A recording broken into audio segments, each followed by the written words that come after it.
ఈ సిరియా, లెబనాను, యెమెను ఇట్లాంటి దేశాలలో ఒకళ్ళకొకళ్ళు ముస్లిం సామాజిక వర్గంలోనే రాడికల్ వర్గం, సాఫ్ట్ వర్గం మీద దాడులు చేసి, సాఫ్ట్ వర్గం తిరగబడి ఇట్లా ఒకళ్ళలో ఒకళ్ళు గొడవలు పడి, ఇలా గొడవలు పడటం వల్ల ప్రాణాలు కోల్పోతున్నామంటే యూరప్ దేశాలు వాళ్ళకి ఆశ్రయం ఇచ్చినాయి. అట్లా ఆశ్రయం ఇచ్చింది 1981లో ఆస్ట్రేలియా కూడా ఒకటి.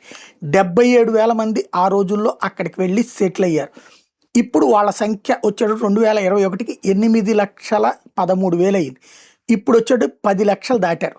ఓవరాల్గా 27 లక్షల జనాభా ఉన్నటువంటి ఆస్ట్రేలియాలో వీళ్ళు దాదాపుగా ఇప్పుడు 10 లక్షల దాకా, అంటే 2,70,00,000 దాకా ఉండేటటువంటి ఆస్ట్రేలియాలో ఒక 10 లక్షల దాకా ఇప్పుడు వీళ్ళు చేరారు.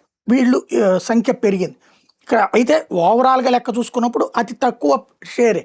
కానీ ఇప్పుడు తమ మతాచారాల ప్రకారం ప్రార్థనలు చేసుకోవడానికి అవసరమైన మసీదుల నిర్మాణం, అట్లాగే షరియా చట్టాల అమలుకి ప్రత్యేక వ్యవస్థ ఏర్పాటు లాంటి డిమాండ్లతో ఇప్పుడు ఆస్ట్రేలియాలో ఉన్నటువంటి రాజకీయ నేతలను కలవడం ప్రారంభించారు. నెక్స్ట్ స్టెప్ ఎలా ఉంటుందో చూడాలి.